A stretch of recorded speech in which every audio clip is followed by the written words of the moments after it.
Hello, hello, hello. Welcome to Pink Turns Purple. It is my telesummit in support of domestic violence awareness, and it is her, she, me, your girl, Miss Jennifer Pink, and I am so excited to be joined by Thriver, Miss Teresa Wright Johnson. Say, everybody say hi.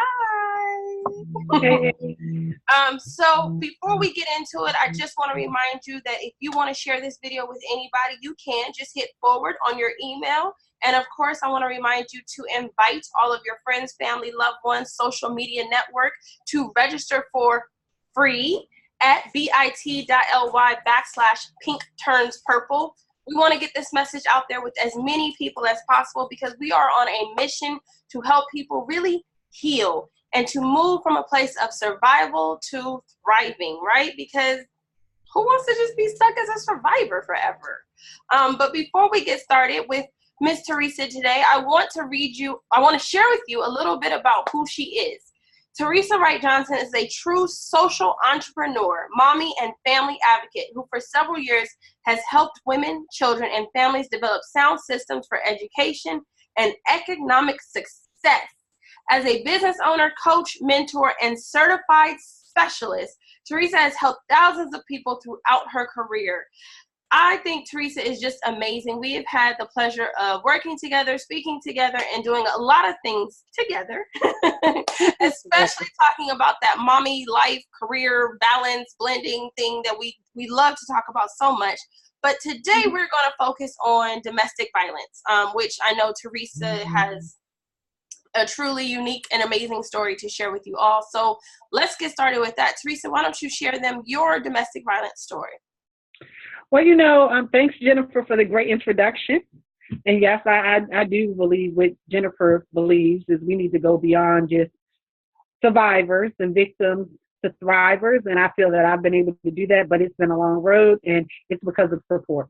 So first of all, when I think about domestic violence, I think about domestic violence not only as myself, as an adult having experienced domestic violence, but as a little child. And when I think about domestic violence, I'm thinking about how we don't think about the impact of domestic violence on our children as well as ourselves. But for me, the story actually starts when I was a child, and I didn't even realize it started when I was a child. So as a child, I lived in a household, upper middle class family. Apparently, my father was at some point violent with my mother, but my mother decided to leave. And guess what? I'm so glad she did because I had an example how to leave, apparently. Years later, after she left, I was at my dad's home, and one of my stepbrothers and I were just talking and having a good time. And my brother and my sister were also in the room. And my dad and his then spouse got into a fight. And when they got into this fight, I had never been in such turmoil in my life because I had lived with my mother, and unfortunately she got ill when I was young, and I ended up living with my father, who ended up being a great father. But this particular time in his life, he wasn't where he needed to be, apparently. And I was in a space that I didn't know that I had been in before. So as they were fighting and fussing, my stepbrother comes over and he says to me, "Why are you shaking? Why are you shaking like that?" And as a kid, I'm not thinking about why I'm shaking, but now that I'm older, I know that was trauma. I was remembering something back then when I was a kid, and it made me think back that I remember now, and over the last few years, I remember the fights and the arguments my parents had when I was little, before my mother left, when I used to cry myself to sleep in the bed and listen to some of the arguments and stuff. So that's when it really began. But it, as an adult, began when I started dating and not understanding the signs, okay? And the main sign was, first of all, as women, we need to make sure that we're not doing the play fighting and stuff with guys, because I'm a kind of rough and tough kind of girl. And I remember as a young adult, my godmother telling me, "Hey, don't play with your boyfriends like that. Don't hit them or whatever, because one day somebody might hit you and you don't understand it could turn into domestic violence." So I got in a relationship at an early age, a lot of arguing and stuff after a while, no physical fighting, none of that, but it turned verbal. And when it turned verbal, it got worse and worse and worse. As I grew as a woman and became my own self and became more independent, before I knew it became physical. And it got to a point where not only it was physical, it was verbal. And it was so physical that I got locked in the house and almost threatened for my life if I had not been able to get out. So my story really is like, had the great life. I would tell other friends and stuff, they would look at me and say, man, you're spoiled. You have everything. Because I did have a lot of stuff. Me and the ex-spouse had a lot of stuff, but they didn't know what I was going through. And the sad thing, Jennifer, is when you're in a domestic violence situation, that first hit, you really already know what's going down. By that first second hit, okay, I need to get out of this. But it was too late for me to get out. It was my mind. And also, you're waiting for a change. I'm going to pray for my marriage to get better. And while I say that, I had went to the church. And when I went to this particular church, they said, we don't deal with that here pretty much. They said, we'll pray with, we'll pray for you, sister. And saying that, T.D. Jakes has a great, wrote a great article about that our churches need to talk more about domestic violence. Just because you're married don't mean you stay in a marriage in honor of God all the time if somebody's hitting you or not treating you like Christ. So, like Christ would treat us and vice versa. So anyway, we became really enthralled in a lot of back and forth arguments and stuff. And sometimes as women, we put or think it's a certain kind of woman that is a victim, and it's not a certain kind of woman, because if you know me, I'm a Be More girl to the peach. That means a Baltimore inner city raised chick that lived in Atlanta as well. So you hit me, I'm hitting you back. You yell at me, I'm yelling at your back. You cuss at me, I'm cussing at your back. So at first it was just like tit for tat, and I didn't really think of it, but you know what? Then we become an abuser because we are defending ourselves, but it can come to a different place. So at the end of my story, unfortunately, did get locked in the house and deal with some damage physically and emotionally, verbally, even property-wise. How many of us have not experienced seeing them break stuff or that kind of thing? But there were signs. And so my thing now is know the signs. Someone got to be with you all the time and control where you are and calling you where you at, texting you and always asking you, what are you doing? That's not cute. That's not cute. That's called control. And what happened is, as I grew as a woman and became more control of myself and my independence, it seemed as if the whole situation got worse. And that's my story of domestic violence. And, I'm only saying a bit of it, not all of it, because one, I have my child is home today, and we need to be mindful as well that our children are listening to us. It's great that we tell our stories, but guess what? If that's that other parent, it still impacts them too. At the end of my day, every day, I understand that situation, just like for me when I was a little kid, even though my mother left, it was trauma for me. And unfortunately, when we decide to stay in these relationships and we have children, it's trauma for our children. So we need to even think about the way we speak and what words we use around them, even after we leave. Oh, exactly. So I want to talk a little bit about, you hit on it, and when you were saying about how, we start with you yell at me, I'm going to yell back, you cuss at me, I'm going to cuss back, and how we normalize that. And we think that that's how it's supposed to be. Like, okay, like we don't see it as that's not how we have to live. Like, we don't have to walk around yelling at folks and cussing folks out, and especially in our homes. Like, how did you get to the place where you realized like that wasn't how it had to be or should be, so to speak? Well, I think I got to that place one day, well, several ways, but one day I remember the ex hitting me or like pushing me or shoving me or something. And the next day, because I was that person like, I might not get you right now, but tomorrow I'm going to punch you. So I remember the next day I was doing something, and he came and he was talking, and I went to hit at him, and I thought about it. I was like, in my mind, I knew that psyche wasn't right, because guess what? That means this is affecting not only your marriage, it's not only affecting your relationship, it's not only affecting your children, but it's affecting your psyche and your mental health.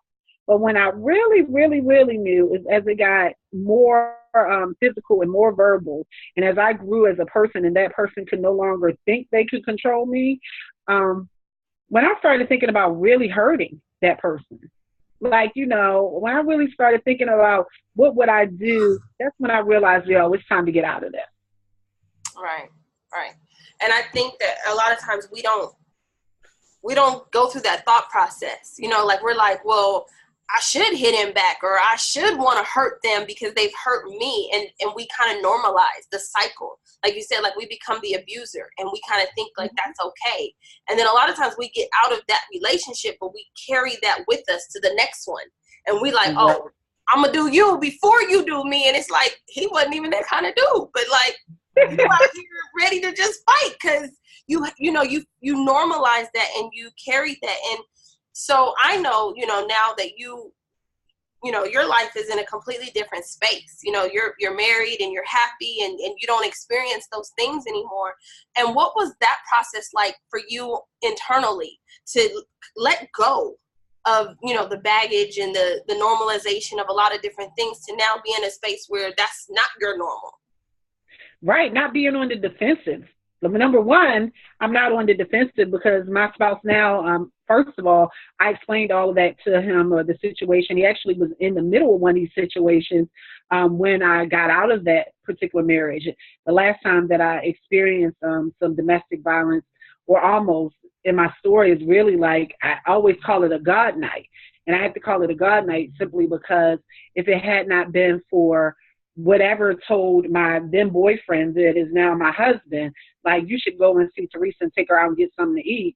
And me kind of listening and saying, you know what, even though it's a snowstorm, come and get me, I would have been at my home of me and the ex-spouse by myself for hours because it was a snowstorm. The police didn't come.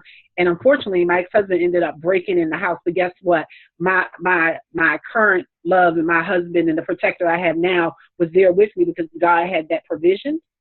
So what I could say is he got to see some of it. He got to see at least the other person like yelling and disrespecting me, and to see another man. That's the other thing I want to see. To see another man that is not an abuser, a man that is confident in himself and his masculinity, and a protector, and that truly loves and honors a woman. Say, yo, dude, you're not going to talk to her like that. And to see a coward turn around and walk out, because men or women that are hitting and hurting other people are cowards. And when it's stood up to by something real, they're going to turn around and exit. So what it's been like for me is I am very outspoken, very direct, but my husband is a bit calmer than me. And people will laugh at me because they'll be like, oh, you calm, you good with him, whatever. But one thing we talked about was I told him what I experienced. You need to let that stuff out. You can't hide it and put it in the back door because now you're in a relationship with someone else. They need to know what you've been through. Now, let me tell you this. They might not like it. As you know, you tell them certain things, like some stuff, I'm like, yeah, and some of you're like, oh, what the, but, because they don't want to hear about somebody hurting you in any way.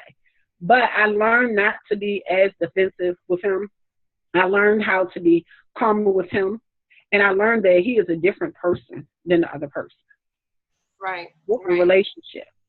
Soften it up some. And also, my husband knows that I'm like very strong-willed. We don't play fight. We don't play wrestle. We don't do any of that. He said, you too crazy, too wild with it.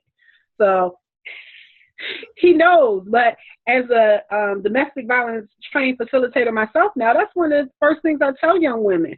Don't start that play fight and stuff because you don't know where it may lead to. Right, exactly. And I think we all have to kind of know ourselves, you know what I mean? Because what they may be able to do, we may not be able to do, or what, works for that family over there may not work for you and your family. And I think that's part of it, is that we kind of look at other people and we see, oh, well, they're able to joke or play like this. And then we try it and then somebody get their feelings hurt and then it goes to another level. And we just don't pay attention to that and those kinds of things.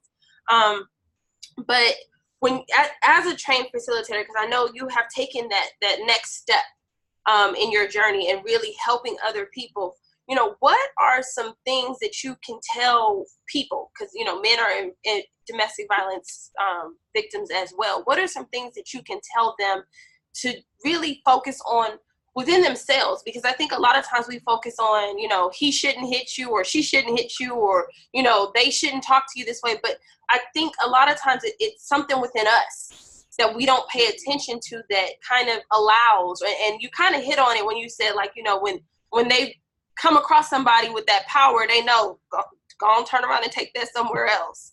So You know, what is it that you would say to them for themselves?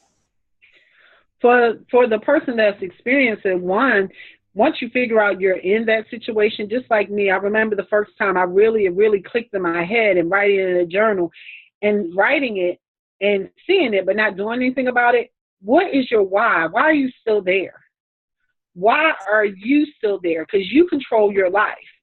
Why are you still there? Is it because of low self-esteem? And quite honestly, one of the things I talk to women about is it because of finance, money, children, marriage, that picture? Why are you still there? And is it okay to walk away? Because you know what, at the end of the day, I'm so glad I walked away and I had my life. I might have been on public transportation for a bit. I might have had less, but what I had was peace. So why are you still there? Then think back to what you think is right and wrong. I have a young lady I'm working with right now, and the estranged spouse, his whole family has some issues with domestic violence, right? We need to start looking at the people that we date and that we commingle with. What's their history? Why, if dad was an abuser, how might that affect you? You might not know it, but I didn't necessarily know about abuse, but I didn't think that the ex had that kind of thing. But the verbal abuse and stuff was there. It was present in that other, the generation before, but I didn't see it. And then on my end, just like we talk about generational curses, not necessarily a generational curse, but what happens, a lot of times things are passed down. So not only that do I know that I was a victim and now a victor and thriver of domestic violence, but my mother was, and my mother's mother was. Why is that? What is it within us that says, you know what, I'm going to fix this. It's going to be okay. So we need to really look at ourselves. Where are those whys? And what can you do differently? Is it okay to leave? If that person has you at harm, it's time to leave. But if you love you, it's time to leave. Exactly. And I think that is always what it comes back to is, why? Even like when we're helping people build businesses and we're helping people do other things, like the number one question is always why. And when you can clearly answer why you're doing something, are you staying because that's what you think you have to do? Are you staying because that's what so-and-so told you to do? But when you get clear on your why, you're able to move differently and do things differently. Because a lot of times, like you said, we stay because we think that we have to stay in order for it to look this way or be that way. And then we realize that's not really important to us. Peace is important. My joy is important. I'm important. And then we are able to make different choices. And so I just really hope that those of you who are listening start asking yourself why. Why is it so important for you to hold on to the survivor space? Why do you keep holding it like a flag? Those are questions you've got to ask yourself. Why are you carrying this around? Why are you bringing this to the next situation? Why? And when you're able to really dig deep, and whether you're journaling or you have a coach or a therapist, and really answer those why questions, is when you're able to live out the life you want. Jennifer, I also want to say, I like what you said about men, because there's a lot of same-sex domestic violence now and men. So know that it's not just men, a woman being abused. There are women that abuse men, especially when you have other things at play, like substance use, maybe, mental health. Some of these things are at play. But for women in particular, that why a lot of times it's caught up with financial, because it is something called financial abuse, and it's a part of domestic violence as well. Like if someone's dangling a carrot and he's dangling, you ain't got no car. When you leave, you won't have no car. When you leave, you're going to have to get a job. When you leave, well, guess what, ladies? That's why it's important to have that independent piece. Like your mama and grandmama and all of them used to tell you, have your own stuff. They didn't say stuff, but we're going to say stuff. Have your own stuff. Because I found that to be one of the reasons, even for myself. We were intertwined in a business. I was the stay-at-home, work-at-home mom, and I had to think back. That was my why. And I still have some associates that I'll see, and this is almost 10 years later, and they say, they're still in marriages and situations, and I wish I would have did what you did. And I'm like, well, you can only do what you do, what you're willing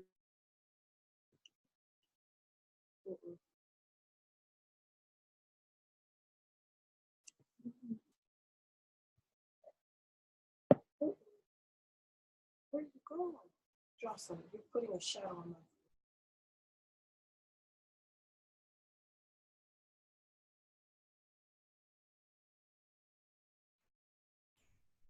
There we go. I definitely agree with you about, financial abuse. And, I always teach interdependence, like have your space and have what you do, but, you're still married and you still mingle certain things and just, kind of being your own person while you're in this marriage, like so that it's not all about the unit, but you're still you. You know what I mean? And that may include your finances on some level. But I just think sometimes we kind of lose ourselves completely, and not just financially, but just you. Like we just become, we morph into like one creature. And then it's like, wait, no, you're still you and they're still them. And then we're us. So I think that that's important to really hold on to and remember. But I want to give you an opportunity to share whatever is on your heart, whatever you're thinking, for the woman or man who's watching, who is in that space of just survivor. And they're holding on to that I'm a survivor kind of space and mentality. Just share with them whatever is on your heart for them to help usher them into the next space. So there are two types of survivors that I'm thinking of when you said what's in my heart. So there's a survivor that's still in the situation in that abusive relationship, right? If you're that survivor, you're just still sitting there and you're still surviving. You're still able to, do your day to day. I know if you're a survivor, you're not at 100% if you're still in a relationship, because you can't be. You just can't be. But as long as you're safe, start doing your plan. But if for any reason you don't feel safe, gotta leave. Figure out how to get out. Figure out what you need to do. And some people say to me, I had a young lady. I have a business event. I had a young lady reach out to me after the event. She said, I'm in a domestic violence situation, but I can't leave yet. I'm going to make a plan. And this was a few months ago, and I just saw her exit with her plan. So she knew her situation was not physical. It was verbal, and she decided that she was going to stay. I'm never telling you or advocating for you to stay, but if you are at a position where you can make a plan so you can exit. If you can't make a plan, talk to somebody, get some support. You can call domestic violence hotlines. There are tons of them. You actually can even Google domestic violence text. You can text someone if you can't get on the phone and get the support you need so you can leave. So that's if you're the survivor still in the situation, right? If you're still there and what you need to do is exit and leave, get the support you want or need. It might be a support group. Another thing is, if there are people in your circle that don't want you to leave and that are advocating for you not to leave, and you need to get out, you're going to have to cut them off for a little bit, because that energy is not going to help you to be a true survivor, to thrive, or to victor, to everything, okay? So get the help you need. Make a plan if you need to. It's out there for you. But you got to ask yourself why you're staying, why you're leaving, and make that plan or just exit. If you're the survivor, you've gotten out of the relationship, you moved on, in order to make sure that you don't go back in, because statistics show that most women that leave and men that leave a domestic violence situation leave more than 3 times. It can be up to 9 times or so. They go back and forth, go back and forth. So if you're a survivor and you've left the situation, great. You're a survivor. You are out of the situation, but how do you become a thriver? Number one, and this also goes to those that are in the situation now, go get some mental help, get some counseling, get some support, get some ministry, something to feed your soul, your spirit, your emotions, your mind, because you're going to need it for you to prevail and get past this and keep growing. So even when you're in or out of the situation, go get some help. Seek a church. If a church doesn't work, seek your local family first. You can go to your local community service boards. You can go to a regular therapist. I talked about families first and community service boards first because I'm a mental health trainer as well. And guess what? I know that sometimes people don't have the money. It's not just about the stigma of all of this. They don't have the money. Those are 2 resources that are sliding scale or no pay that you can go get, resources. Not only for counseling, but resources maybe like if you need a shelter, resources if you need additional information, resources For instance, when I left that situation, my child was very young. Guess who went to counseling with me? That child, because your children might need it too. So if you are one that has already exited, make sure that you're taking care of your psyche, your heart, your mind, your mental well-being, and get that counseling and the support you need. And then connect with other people that already have left, that are survivors, that may moved on to thrivers, so you know where you're going. So you're in the flock. You're with the sheep that have gotten over the hurdle. And like I said, you're going to have to probably leave some people in your past, because a lot of times we get stuck where we are because of the circle we're in, and those people may not understand your choice. But your why is your why. Your safety is your safety. And loving yourself is you. And it's like they say, fly, you have to love yourself first. First, love yourself. And that will be my response to that, Jennifer. Thank you so much. I really hope that, there's a man or woman, maybe both, who are watching this and who are really taking notes and taking heed to the advice and the knowledge that you're giving them. And they're really able to move forward and move on to the next level. I think that's what life is all about, period. It's about growing and getting to the next level, no matter what the situation is and no matter what we're looking like. We do not want or need to stay stagnant into a place, unless, you Jesus, it's always a room for growth and room for getting to the next level. So I thank you for that. And I thank you so much for your time and your wisdom and your story and sharing it with Pink Turns Purple. So thank you so much for that. For those of you that are watching, don't go too far, because your inbox will be popping again with another Thriver story as we really share our stories and share our wisdom and our knowledge on how we move from survivor to thriver. So until next time, I want to, of course, wish you love, peace, and baby powder freshness. Bye-bye.